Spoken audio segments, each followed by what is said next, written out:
আসসালামু আলাইকুম। আজ আমরা অত্যন্ত গুরুত্বপূর্ণ একটা বিষয় নিয়ে আলোচনা করব। সেটা হচ্ছে ইসরায়েল আর মার্কিন যুক্তরাষ্ট্র ব্যাপক মাত্রায় ইরানে হামলার জন্য প্রস্তুতি নিয়েছে। মোটামুটি বলতে পারেন মধ্যপ্রাচ্যের তৃতীয় বিশ্বযুদ্ধের প্রস্তুতি ইসরায়েল আর যুক্তরাষ্ট্র সম্পন্ন করেছে। এখন এই পরিস্থিতিতে এসে যুক্তরাষ্ট্র এই ওসিলা সেই ওসিলা, এই আলোচনা সেই আলোচনা দিয়ে হামলা পেছাচ্ছে। তারপর হচ্ছে ইরান, চীন, রাশিয়া একটা চুক্তি হয়েছে বা একটা জোট হয়েছে। এই কারণেও আমেরিকা অনেকটা চাপে পড়েছে। এই উসিলা সেই উসিলা দেখিয়ে মার্কিন যুক্তরাষ্ট্র হামলা পেঁচাচ্ছে, ইসরায়েল যুক্তরাষ্ট্রের উপর ব্যাপক চাপ প্রয়োগ করছে, ট্রাম্পের ওপর ভয়ঙ্করভাবে চাপ প্রয়োগ করছে। যেমনটা আপনারা দেখেছেন গত 2 দিন আগেই অ্যাপস্টাইন ফাইল আবার লিক হয়েছে, যেটা গত জুন মাসে ইরান ইসরায়েল যুদ্ধের পর লিক হয়েছিল। আর অ্যাপস্টাইন ফাইলে ট্রাম্পের নাম খুব ফলাও করে প্রচার করা হচ্ছিল। তো ধারণা করা হচ্ছে এই সময় এসে অ্যাপস্টাইন ফাইল লিক হওয়ার কারণ ট্রাম্পকে চাপে ফেলা। আর এটার গুরু দায়িত্ব নিয়েছে বা এটা করাচ্ছে ইসরায়েল। তো ইসরায়েলও ব্যাপক মাত্রায় ট্রাম্পকে চাপ দিচ্ছে, মার্কিন কংগ্রেসকে চাপ দিচ্ছে, ট্রাম্পের উপর লিন্ডসে গ্রাহামকে দিয়ে চাপ প্রয়োগ করাচ্ছে যাতে তারা ইরানে একটা হামলা করে দেয়। শুধুমাত্র একটা হামলা করে দেয় এমন কিছু না, ইরানের রেজিম পরিবর্তন করার পাশাপাশি যাতে ইরানে ভয়াবহ একটা ধ্বংসযজ্ঞ চালায় এবং মার্কিন যুক্তরাষ্ট্র আর ইসরায়েলের পক্ষে যাতে ইরানের গভর্নমেন্ট কাজ করে এবং ইরানের ইতিহাসে কখনো যাতে ইরান ইসরায়েলের বিরুদ্ধে হুমকি হয়ে না দাঁড়াতে পারে, এই ধরনের একটা প্রিপারেশন চলছে। কিন্তু বিষয় হচ্ছে যদি এই হামলা থেকে মার্কিন যুক্তরাষ্ট্র পিছিয়ে আসে বা কোনো দেশ বা কেউ যদি মার্কিন যুক্তরাষ্ট্রকে পিছিয়ে আনতে পারে, সেক্ষেত্রে আপনারা এতদিন যেই বক্তব্য শুনে এসেছেন, যেই ধারণা করে এসেছেন যে ইসরায়েলের শেষ চলে এসেছে, ৭৮ বছর কোনো ইহুদি রাষ্ট্র ৭৮ থেকে ৮০ বছর টিকে না, তারপর হচ্ছে ইহুদিরা অনেক অত্যাচার করেছে, তাদের ধ্বংস অনিবার্য, ইসরায়েল অনেক অত্যাচার করেছে, তাদের ধ্বংস সন্নিকটে, এই ধরনের অনেক ধরনের কনস্পায়ারেসি থিওরি, অনেক ধরনের আলোচনা, অনেক ধরনের ভবিষ্যৎবাণী শুনে থাকতে পারেন। তারপর হচ্ছে ইসরায়েল লাল গরু নিয়ে এসেছে, তারা থার্ড টেম্পল নির্মাণ করবে, আল আকসার ক্ষয়ক্ষতি করবে, এটা করবে সেটা করবে, অনেক কিছু শুনে এসেছেন। ইসরায়েলের পতন সম্পর্কে ব্যাপক স্বপ্ন দেখে এসেছেন, শুনে এসেছেন, ধারণা করে এসেছেন, বিশ্লেষণ দেখে এসেছেন। কিন্তু এটা একটা চিরন্তন সত্য বা রাজনৈতিক প্রেক্ষাপট তৈরি হয়েছে, যেই প্রেক্ষাপটে আপনি লিখে রাখতে পারেন যদি ইরানে হামলা না হয় সেক্ষেত্রে এতদিন যে আপনারা শুনে আসছিলেন সেটার প্রতিফলন দেখা শুরু হবে এখন থেকে। ইসরায়েলের পতন হয়তোবা এই হামলা না হলেই শুরু হতে পারে। এখন আপনার মনে প্রশ্ন জাগতে পারে এটা কিভাবে?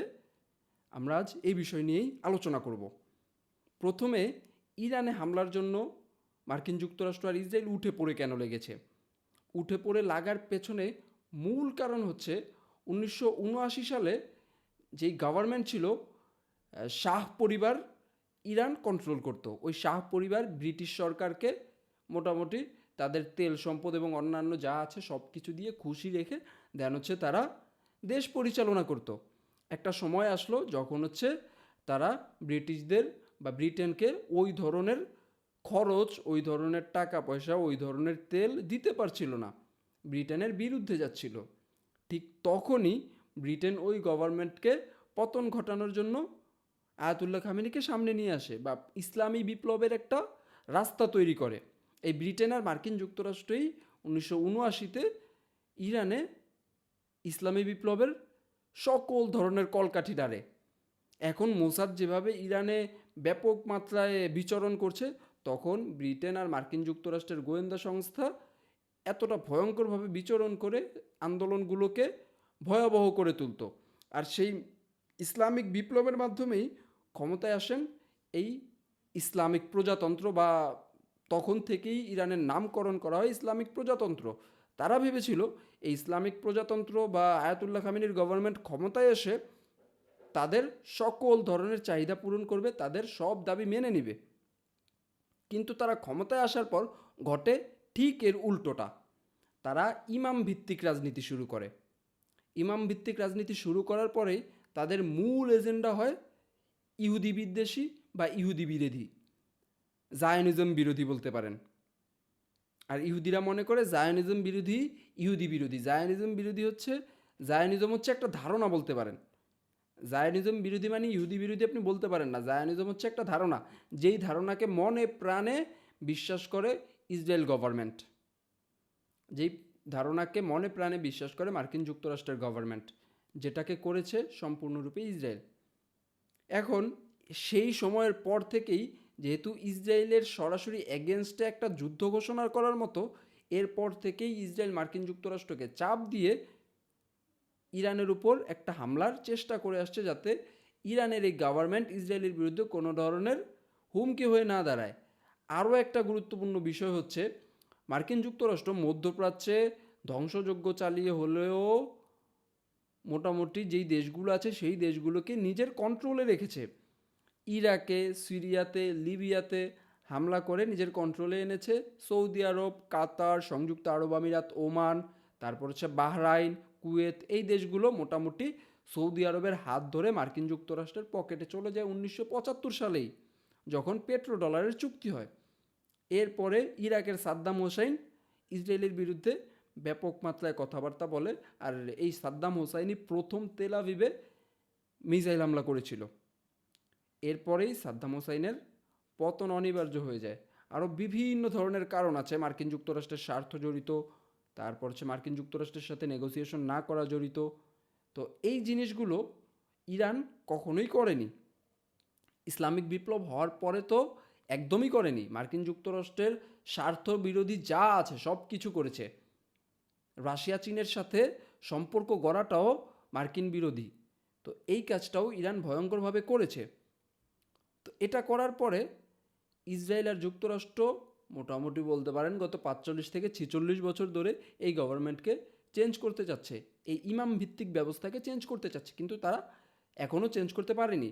তো এই ঘটনাকে কেন্দ্র করেই গত জুন মাসে ইসরায়েল অলরেডি একটা হামলা করেছে, 12 দিনের একটা যুদ্ধ হয়েছে, এবং এই জানুয়ারি মাসে তেহরান বাজার থেকে কিছু আন্দোলনকারী বা কিছু ব্যবসায়ী আন্দোলন শুরু করে মুদ্রাস্ফীতি, পণ্যের মূল্য, তারপর হচ্ছে জীবনযাত্রার ব্যয় বৃদ্ধির কারণে।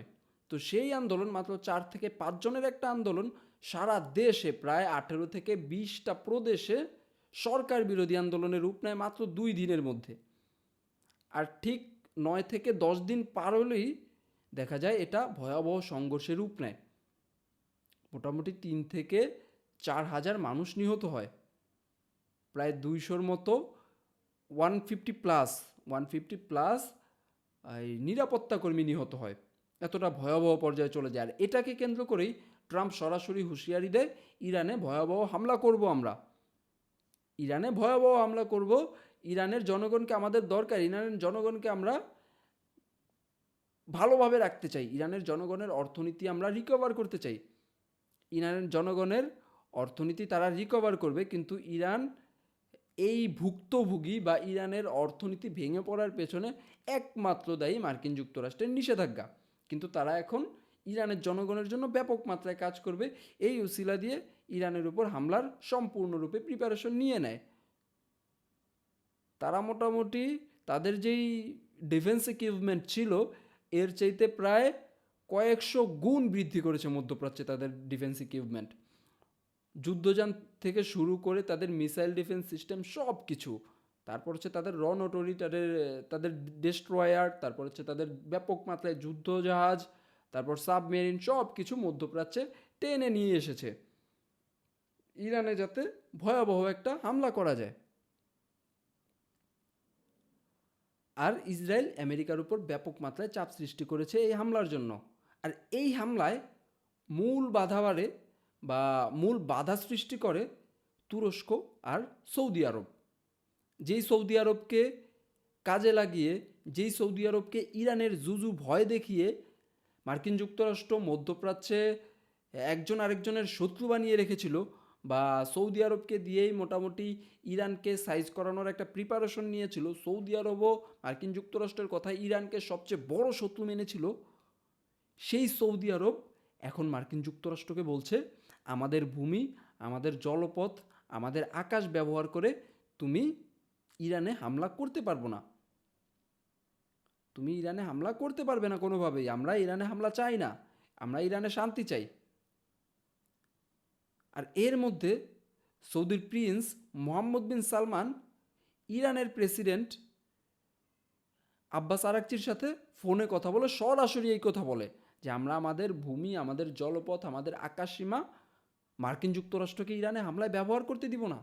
যেই সৌদি আরবের রাজ ফ্যামিলি মোটামুটি মার্কিন যুক্তরাষ্ট্রের উপর সম্পূর্ণরূপে নির্ভরশীল, যেই সৌদি আরব শুধুমাত্র মার্কিন যুক্তরাষ্ট্রের জন্যই এখনও একদমই যুদ্ধবিদ্রোহ থেকে দূরে আছে আপনি বলতে পারেন। এটা বলে আর কি, মার্কিন যুক্তরাষ্ট্র বলে। নিঃসন্দেহে সৌদি আরবের উপর আল্লাহ তাআলার একটা রহমত আছে, আল্লাহর সবচেয়ে গুরুত্বপূর্ণ দুইটা স্থান সেখানে। কিন্তু মার্কিন যুক্তরাষ্ট্র এটাই বলে তাদের জন্য তারা সুরক্ষিত। এতদিন এটাই প্রকাশ করে এসেছে সৌদির রাজ পরিবার, তারা মার্কিন যুক্তরাষ্ট্রের উপরে একটা আওয়াজ পর্যন্ত করেনি। কিন্তু এখন এসে তারা ইরানে হামলা করতে দিচ্ছে না। শুধু ইরানে হামলা করতে দিচ্ছেই না, তাদের আশেপাশে যেই ছোট মিত্র দেশগুলো আছে সেই দেশগুলোকেও মোটামুটি মানা করে দিয়েছে। যেমন বাহরাইন, কুয়েত, তারপর হচ্ছে কাতার মোটামুটি ইরানের পক্ষেই কাজ করে কিছুটা, যাতে আল উদেইদ বিমান ঘাঁটি থেকে হামলা না করতে পারে। এই ধরনের সকল ধরনের প্রিপারেশন কাতার নিয়েছে। কাতার যদিও তুরস্কের সবচেয়ে কাছের বন্ধু। আর এর মধ্যে সবচেয়ে গুরুত্বপূর্ণ প্লেয়ার হচ্ছে তুরস্ক। সৌদি আরবকে, কাতারকে এবং মধ্যপ্রাচ্যের অন্যান্য দেশগুলোকে ম্যানেজ করে, বা তারা একটা জোট করেই ট্রাম্পকে এটা বোঝানোর চেষ্টা করছে যে ইরানে একটা হামলা আসলে মধ্যপ্রাচ্যের জন্য ভয়াবহ হতে পারে, মধ্যপ্রাচ্যের দেশগুলোর জন্য ভয়াবহ হতে পারে, এবং মার্কিন যুক্তরাষ্ট্রের যে ক্ষয়ক্ষতি হবে সেই ক্ষয়ক্ষতি আসলে পুষিয়ে ওঠার মতো নয়।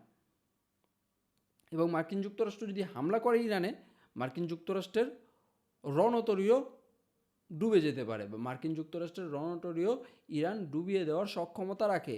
এবং তাদের আশেপাশে যেই ঘাঁটিগুলো আছে সেই ঘাঁটিগুলো ব্যাপক মাত্রায় ক্ষয়ক্ষতির সম্মুখীন হবে। আর এই যুদ্ধ শুরু হলে দীর্ঘমেয়াদে ছড়িয়ে পড়বে। আর অলরেডি চীন রাশিয়া জোট করার মাধ্যমে বুঝিয়ে দিয়েছে। আর এর মধ্যেই তারা তাদের নৌমহড়ার ঘোষণা দিয়েছে। প্রথমে ফেব্রুয়ারির মাঝামাঝি ঘোষণা দিয়েছিল, কিন্তু পরবর্তীতে ফেব্রুয়ারির শেষের দিকে ঘোষণা দিয়েছে যে তাদের এই জোটের নৌমহড়া হবে। এবং পাশাপাশি আগামী 2 থেকে 3 দিনের মধ্যে ইরান নিজস্ব যুদ্ধজাহাজ নিয়ে দেন হচ্ছে হরমুজ প্রণালীতে নৌমহড়া করবে। আর তুরস্ক এটাও বোঝাতে মোটামুটি ব্যাপক মাত্রায় চেষ্টা করেছে যে ইরানে যদি হামলা করা হয়, এই যুদ্ধ যদি দীর্ঘমেয়াদী হয়, সেক্ষেত্রে ইরান হরমুজ প্রণালী বন্ধ করে দিবে। এতে করে পুরো বিশ্বের অর্থনীতি মোটামুটি কোলাপস করতে পারে। আর এর মধ্যে সবচেয়ে বেশি ভঙ্গুর অবস্থায় পড়তে পারে ইউরোপ আর মার্কিন যুক্তরাষ্ট্রের অর্থনীতি।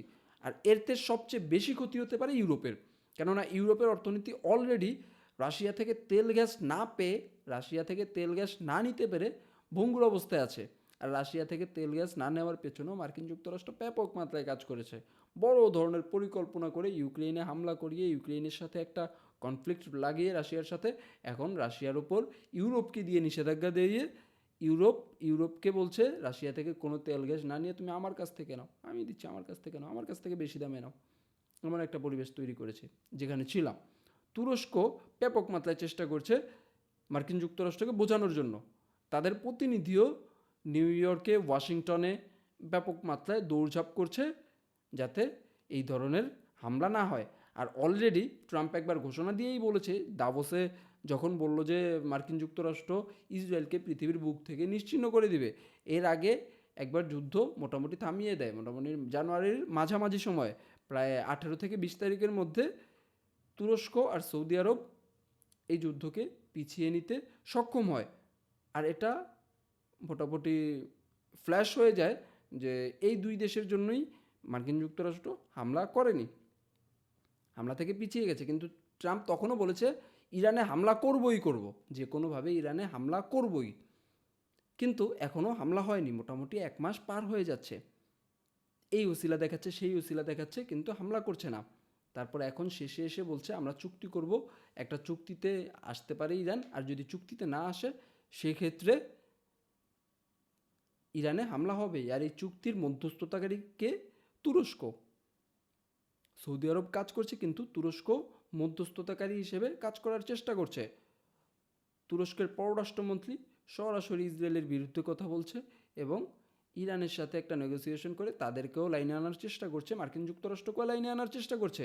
আর মার্কিন যুক্তরাষ্ট্র সরাসরি বলছে তারা ইরানের পরমাণু প্রকল্প সম্পূর্ণরূপে বন্ধ করতে চায় এবং তাদের মিসাইল ডিফেন্স সিস্টেম প্রকল্প সম্পূর্ণরূপে বন্ধ করতে চায়। কিন্তু এগুলা ইরান একদমই মানতে নারাজ।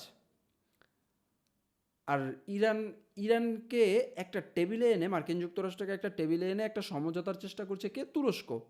এখন যদি যদি তুরস্ক ইরানে হামলা বন্ধ করে দিতে পারে, সবচেয়ে বেশি কাজ এখন তুরস্ক সৌদি আরবই করছে। আর সৌদি আরবের কূটনৈতিক সক্ষমতা অনেকটাই কম তুরস্কের তুলনায়। তুরস্ক অলরেডি তাদের কূটনৈতিক সক্ষমতা এই অঞ্চলে দেখিয়েছে। সিরিয়া সম্পর্কে আপনারা জানবেন, মার্কিন যুক্তরাষ্ট্র রাশিয়ার সাথে কূটনৈতিক সমঝোতার মাধ্যমে পুরো সিরিয়াকে উদ্ধার করেছে। আর সবচেয়ে ভয়ঙ্কর বিষয় হচ্ছে, বা সবচেয়ে শকিং একটা বিষয় হচ্ছে, গত 3 দিন আগে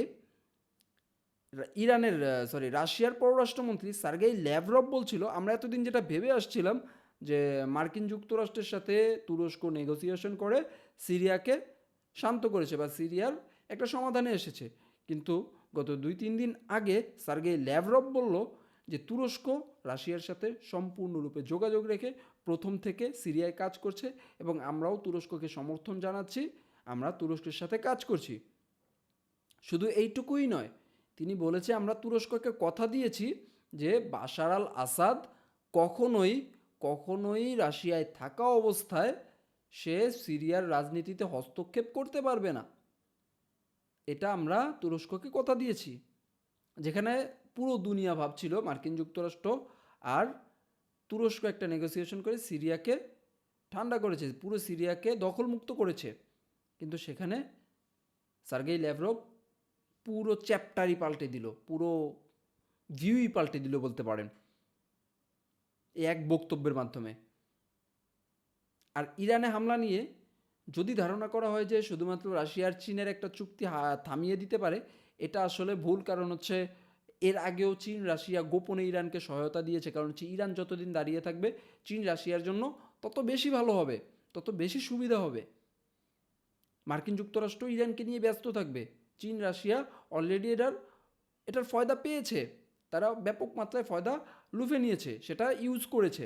আর তারা চায় ইরান যাতে যে কোনোভাবে দাঁড়িয়ে থাকুক, আর এর জন্য তারা চুক্তি না হলেও ইরানকে সহায়তা দিত। ইরান তেলের মাধ্যমে গিভ অ্যান্ড টেক ওয়েতে তাদের কাছ থেকে সহায়তা পেত। অলরেডি রাশিয়া ইরান থেকে হাজার হাজার ড্রোন নিয়েছে, সেই ড্রোনের বিনিময়ে তারা ইরানকে অত্যাধুনিক টেকনোলজি দিয়েছে। চীনকে তেল দিয়েছে, চীন অত্যাধুনিক টেকনোলজি দিয়েছে, অত্যাধুনিক সিস্টেম দিয়েছে, ডিফেন্স ইকুইপমেন্ট দিয়েছে। কিন্তু এর আগে 12 দিনের যুদ্ধে তুরস্ক আর সৌদি আরবের এই যুদ্ধ বন্ধে নিয়ে কাজ করার কোনো ভূমিকা ছিল না, কিন্তু তুরস্ক এবার ব্যাপক মাত্রায় কাজ করছে, সৌদি আরব কাজ করছে। আর এই বেল্টটার নেতৃত্ব দিচ্ছে তুরস্ক।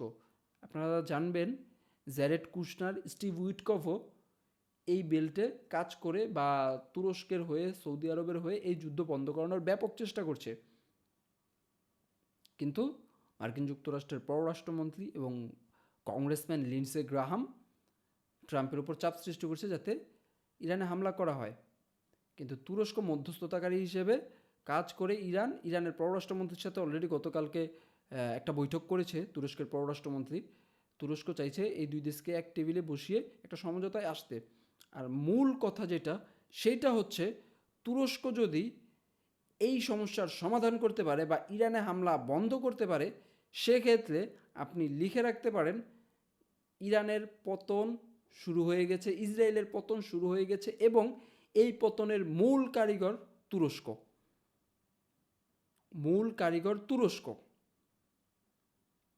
এখন আসুন বুঝি তুরস্ক কিভাবে এটার মূল কারিগর।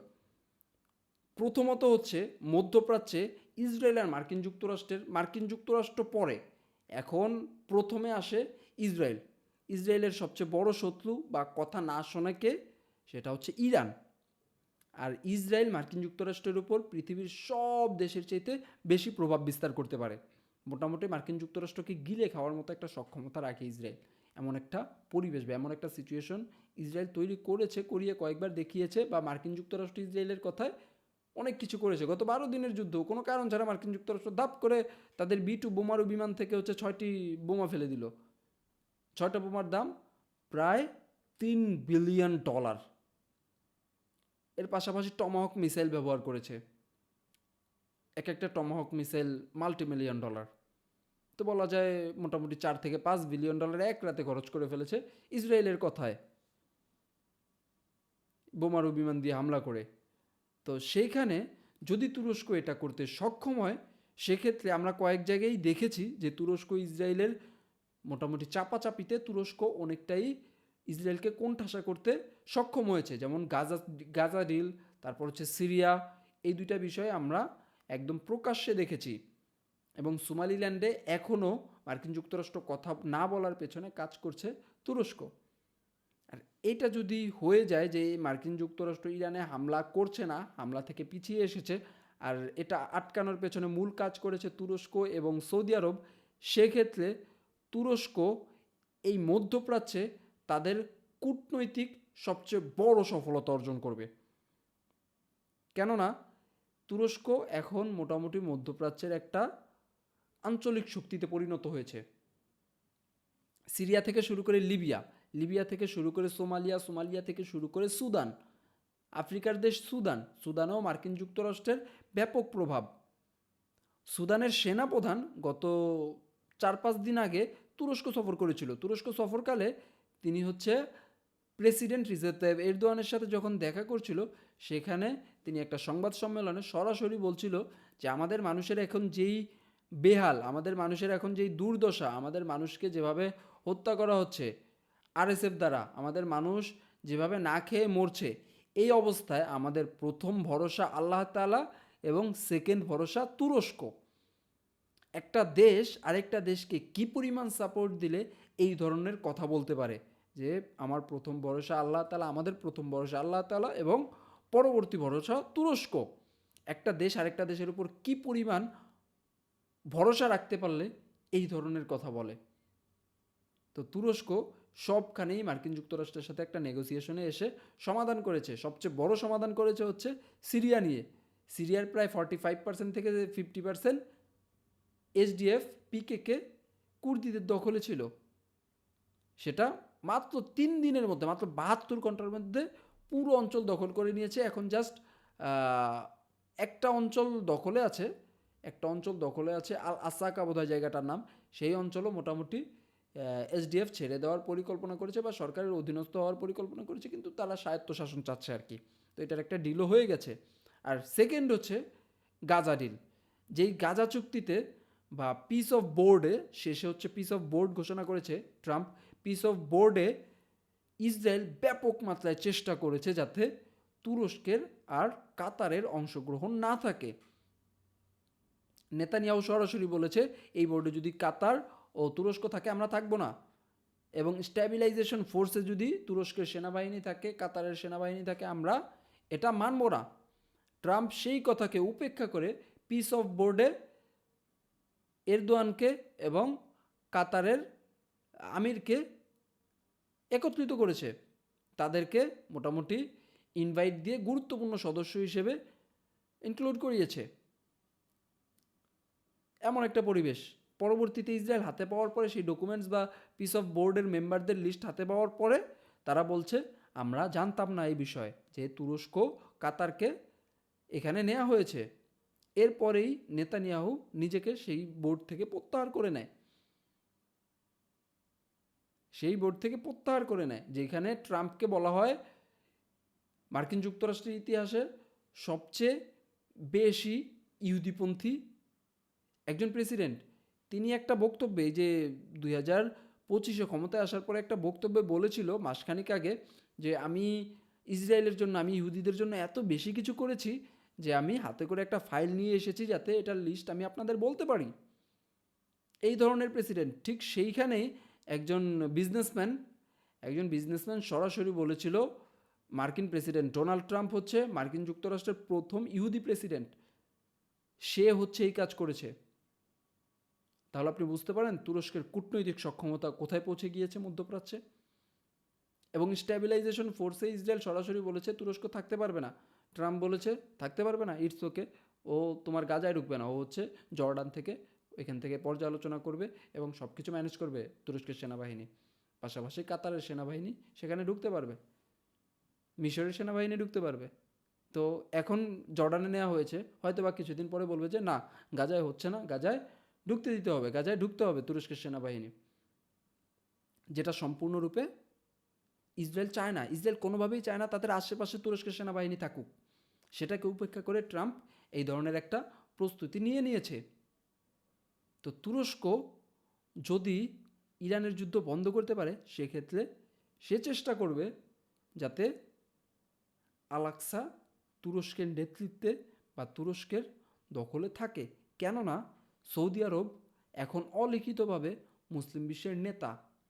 তুরস্ক যতই চেষ্টা করুক, যত বড় অর্থনীতি হোক, তুরস্ক যত বেশি ডিফেন্স ইকুইপমেন্ট মুসলিম দেশগুলোকে দেখ, তুরস্কের ডিফেন্স ইন্ডাস্ট্রি যত বড় হোক, কিন্তু দিন শেষে মুসলিম বিশ্বের হর্তাকর্তা হচ্ছে সৌদি আরব। কেননা সৌদি আরবে মক্কা মদিনা, আর মুসলিমদের হৃৎপিণ্ড বলা হয় মক্কা মদিনাকে। এই কারণে অলিখিতভাবে হলেও সৌদি আরব এখন মুসলিম বিশ্বের নেতা। আর মুসলিম বিশ্বের নেতা হতে হলে অবশ্যই আপনার হাতে একটা পবিত্র স্থান থাকতে হবে, যেটা মুসলিমদের সফট কর্নার। আর মক্কা মদিনার পরেই আল আকসা হচ্ছে মুসলিমদের সফট কর্নার। আর তুরস্ক এটাই চেষ্টা করছে যাতে মুসলিম বিশ্বের নেতৃত্ব দিতে তাদের অন্য কোনো বাধা সৃষ্টি না হয়। শুধুমাত্র বাধার জন্য না, তারা মুসলিম বিশ্বের জন্য করতে চায়, মুসলিম বিশ্বের নেতা হতে চায়। আর নেতা হওয়ার জন্য এটা গুরুত্বপূর্ণ একটা ধাপ। আল আকসা গুরুত্বপূর্ণ একটা পদক্ষেপ, আল আকসা গুরুত্বপূর্ণ একটা জায়গা। অলরেডি কিছুদিন আগে, বছরখানিক আগে, তুরস্কের একজন এমপি বলেছিল যে ইনশাল্লাহ আমরা দ্রুতই এই আল আকসাকে স্বাধীন করব, আমাদের অটোমান এম্পায়ারে যেভাবে ছিল ঠিক আমরা সেভাবেই আল আকসাকে আমাদের দখলে নিব। আর এরদোয়ানের এই উচ্চাকাঙ্ক্ষা অলরেডি নেতানিয়াহু কয়েকবার প্রকাশ করেছে। এরদোয়ান সেই গতিতে এগোচ্ছে, মোটামুটি ইসরায়েলকে এখন ঘিরে ফেলেছে। সিরিয়া, তারপর হচ্ছে ওইদিকে টার্কি সাইপ্রাস, তারপর হচ্ছে ওই সাইডে লেবানন, এই দিক থেকে ধাপে ধাপে ঘেরার পরিকল্পনা করছে বা ঘিরে ফেলেছে কিছুটা, ধাপে ধাপে এগোচ্ছে। যদি ইরানে হামলা বন্ধ করে দেওয়া যায়, সেক্ষেত্রে ইসরায়েলের সাথে কূটনৈতিক সক্ষমতায় মোটামুটি ভয়ঙ্কর লেভেলের একটা ব্যালেন্স তৈরি করে ফেলবে মার্কিন যুক্তরাষ্ট্রকে ম্যানেজ করার ক্ষেত্রে। এখনও ইসরায়েলকে বিট করার মতো কোনো কান্ট্রি পৃথিবীতে জন্মায়নি বলা হয়, কিন্তু তারপরেও তুরস্কের সাথে একটা ব্যালেন্স তৈরি হয়ে যাবে যদি তুরস্ক ইরানে হামলাটা বন্ধ করে দিতে পারে। আর তুরস্কের কূটনীতি এখন এক অনন্য উচ্চতায় পৌঁছে গিয়েছে হাকান ফিদানের হাত ধরে। এই হাকান ফিদান 2016 সালে এরদোয়ানের বিরুদ্ধে যে অভ্যুত্থান হয়েছিল, সেই অভ্যুত্থান আটকে দেওয়ার পেছনের মূল কারিগর তিনি ছিল সেই সময়ের গোয়েন্দা প্রধান। আর আপনারা জানবেন গোয়েন্দা বাহিনী সেই সময় তুরস্কের এত বড় অভ্যুত্থান আটকে দিয়েছিল। আর এর পেছনে মূল কারিগর ছিল এই লোক পরবর্তীতে গত 2023 সালে পররাষ্ট্রমন্ত্রী হন। পররাষ্ট্রমন্ত্রী হওয়ার পর থেকেই মোটামুটি বিশ্ব রাজনীতিতে তুরস্কের প্রভাব ব্যাপক মাত্রায় বৃদ্ধি পায়, যেটা অকল্পনীয়। আর ইরানের বিষয়েও তিনি খুবই চৌকস কিছু পদক্ষেপ নিয়েছেন, এতে করে ইরানও মোটামুটি ব্যাপক মাত্রায় সহযোগিতা পেয়েছে এবং ইরান ডিসিশন নিতে সফল হয়েছে, ডিসিশন নিয়েছে তার কথায় বা তার ডিসিশনেই। তো যদি শেষ কথা হচ্ছে, যদি ইরানে হামলা না হয়, সেক্ষেত্রে ধরে নিতে হবে এই কূটনৈতিক সফলতা প্রথম তুরস্কর, পরবর্তী হচ্ছে সৌদি আরবের এবং কাতারও কূটনৈতিক অঙ্গনে ব্যাপক শক্তিশালী। আর কাতারকে সহযোগিতা করছে তুরস্ক, কাতারকে কাজে লাগাচ্ছে তুরস্ক। আর এটা যদি ঘটেই যায়, সেক্ষেত্রে বুঝতে হবে মার্কিন যুক্তরাষ্ট্রের সাথে চোখে চোখ রেখে কথা বলে নেগোসিয়েশন করে বের করে আনার সক্ষমতা তুরস্ক অর্জন করেছে এবং মধ্যপ্রাচ্যের যে কোনো ডিসিশনে ইসরায়েলের সাথে মার্কিন যুক্তরাষ্ট্রের ডিসিশন চেঞ্জ করার ক্ষমতা তুরস্কের হয়ে গিয়েছে, এবং এটা যদি হয় সেক্ষেত্রে তুরস্ক ধাপে ধাপে ধাপে ধাপে এগোবে, আল আকসার দিকে এগোবে, আর সেটা আরও অনেক আগে থেকেই এগোচ্ছে। যেমন গাজা যুদ্ধ বন্ধ করার পেছনেও কাতার, সৌদি আরব, তুরস্কের একটা গুরুত্বপূর্ণ ভূমিকা আছে। জাতিসংঘের সম্মেলনের পরই তুরস্কের পররাষ্ট্রমন্ত্রী, তারপর হচ্ছে সৌদি আরবের পররাষ্ট্রমন্ত্রী, কাতারের পররাষ্ট্রমন্ত্রী মিলে চাপ দিয়ে মিশরের পররাষ্ট্রমন্ত্রী মিলে দেন হচ্ছে মিশরের একটা বিষয়। মিশর যদিও প্রকাশ্যে বলে আমরা মুসলিম বিশ্ব বা আমরা ইসরায়েলের বিরুদ্ধে কাজ করছি, কিন্তু গত কিছুদিন আগে হচ্ছে তাদের একজন সেনাপ্রধানের বা একজন সেনাবাহিনীর ঊর্ধ্বতন কর্মকর্তার ছবি প্রকাশ পেয়েছে ইসরায়েলের একটা কমান্ড সেন্টার থেকে। তো ধারণা করা যায় সিরিয়ার বাহিনীও ইসরায়েলের বাহিনীর সাথে নেগোসিয়েশন করে কাজ করছে, যদিও তারা প্রকাশ্যে অন্য কিছু বলছে। তো ধারণা করা যায় গাজা যুদ্ধ বন্ধ হওয়ার পেছনে মূল কাজ করেছে তুরস্ক, সৌদি আরব, কাতার। আর এতে করে তুরস্ক আরও এক ধাপ এগিয়ে গেল, আর তুরস্ক ধাপে ধাপে ধাপে ধাপে আল আকসার দিকে অগ্রসর হচ্ছে। আর এটা সুনিশ্চিত, যদি সব কিছু ঠিকঠাক থাকে তুরস্ক এটা করবেই। সে মুসলিম বিশ্বের নেতৃত্ব দেওয়ার জন্য হলেও, সে মুসলিমদের হেফাজত করার জন্য হলেও, সে মানবতার জন্য হলেও, তার ক্ষমতা বৃদ্ধির জন্য হলেও, তার নিজের দেশকে বাঁচানোর জন্য হলেও সে আল আকসার দিকে ধাপে ধাপে এগোচ্ছে। এটাই চিরন্তন সত্য। এই হচ্ছে বিষয়, এটা আমার ধারণা। এখন আপনার মতামত নিঃসন্দেহে কমেন্ট করে জানাবেন, আপনার মতামতের সাথে আমার মতামত মিলে কিনা। আমি জাস্ট আমার ভিতরে যেটা ছিল সেটা আপনাদের সাথে প্রকাশ করার চেষ্টা করলাম, যে এটা ঘটতে পারে, এটা হতে পারে। পরিবেশ পরিস্থিতি যেই দিকে যাচ্ছে, বিশ্ব রাজনীতির এখন যেই টালমাটাল অবস্থা, এই অবস্থাতে এটা ঘটতে পারে। আর মুসলিম বিশ্ব ধাপে ধাপে শক্তিশালী হচ্ছে। এই হাকান ফিদান কিছুদিন আগে বলেছিল যে মুসলিম বিশ্ব 100 বছর পরে ঘুম থেকে জেগেছে বা ঘুম থেকে জাগছে। এটার আরও বড় একটা প্রমাণ হচ্ছে সৌদি আরবের কথা বলা। যে সৌদি আরব মার্কিন যুক্তরাষ্ট্রের বিরুদ্ধে একটা আওয়াজ পর্যন্ত করতো না, সেই সৌদি আরব এখন সরাসরি মার্কিন যুক্তরাষ্ট্রের বিরুদ্ধে আপনি বলতে পারেন তাদের বিরুদ্ধে কথা বলছে।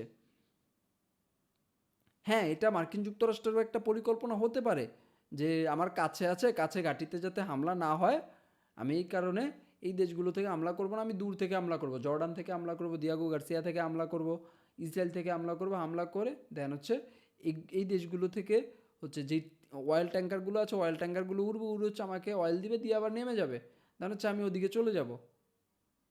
কিন্তু তারপরও সরাসরি যুদ্ধ বন্ধে হস্তক্ষেপ করা, যেটা অলরেডি প্রমাণ হয়েছে যে সৌদি আরব, কাতার, বাহরাইন, কুয়েত এই দেশগুলো যুদ্ধ বন্ধে তৎপরতা চালাচ্ছে, ব্যাপক মাত্রায় তৎপরতা চালাচ্ছে। আর মার্কিন যুক্তরাষ্ট্র যদি ইরানে হামলা করে, তারা জানে দীর্ঘমেয়াদে একটা যুদ্ধ ছড়িয়ে পড়বে, আর এতে করে তার আশেপাশের ঘাঁটিগুলো ব্যবহার করতেই হবে।